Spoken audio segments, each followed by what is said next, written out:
Now that we have briefly talked about brand abuse and intellectual property, in the next modules, we're going to look into brand protection in the online world.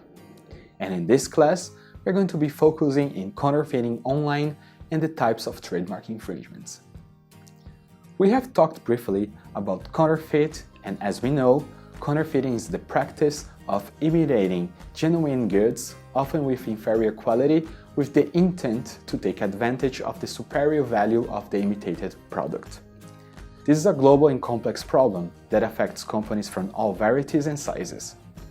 Counterfeiters produce almost any product of any brand that has gained some kind of exploitable reputation, including clothing, collectibles, alcohol, tobacco, jewelry, food and drinks, healthcare products, and many others. As long as there is an established product demand of a specific brand in the marketplace, there will be counterfeiting. However, although the term counterfeiting is used with reference to unauthorized appropriation of a variety of different types of intellectual property, only in the trademark area is the term technically accurate. As we know, trademarks consist of at least one sign or combination of signs designated to protect the brand by providing the owner with the exclusive right to use the mark in connection to specific goods or services.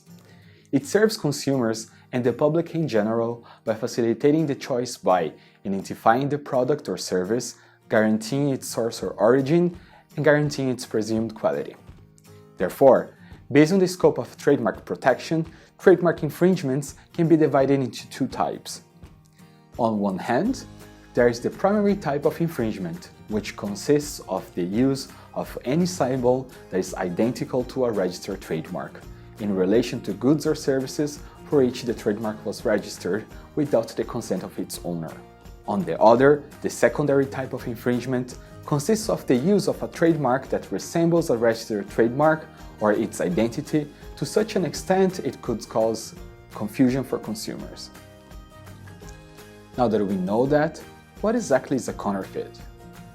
The TRIPS agreement defines counterfeit as any goods, including packaging, bearing without authorization a trademark which is identical to the trademark validly registered in respect of such goods or which cannot be distinguished in its essential aspects from such a trademark, and which thereby infringes the rights of the owner of the trademark in question under the law of the country of importation. In that sense, a counterfeit product constitutes a primary infringement as it depicts a symbol which cannot be distinguished in its essential aspects from an already registered trademark, and thereby infringes the rights of the owner of that registered brand. That being said, it's important to note that a counterfeit is more than a trademark infringement. In this case, the protected goods are imitated in such a manner and to such a degree that the infringing goods are substantially identical copies or colorable imitations of them, meaning that the infringing goods are made intentionally to cause confusion. In clear words, trademark counterfeiting is always a trademark infringement, but trademark infringement is not always an act of trademark counterfeiting. Understanding this aspect of trademark infringement just reinforces the need for a brand owner to have its registered trademark portfolio up to date, as this is an essential step for brand protection against counterfeiting. And how does counterfeit happen online? In the internet, every person can choose to hide their identity from others, and counterfeiters do it while usually hijacking a brand to deceive or divert attention, taking advantage of the reputation and the customer's trust in a legitimate brand. To deceive consumers, counterfeiters use a variety of tools and tactics of brand abuse to create false associations, to impersonate, and to divert traffic from official sources to malicious ones.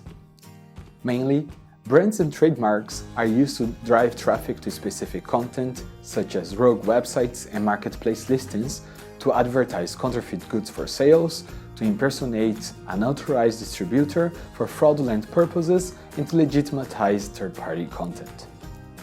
As such, sellers can easily trick potential consumers into buying a product that is not real, And this process is further facilitated by the fact that these sellers can simply post pictures of the genuine product and pretend that they are selling those. This would be more difficult in a real land-based shop where consumers can feel and look at the product before they buy it.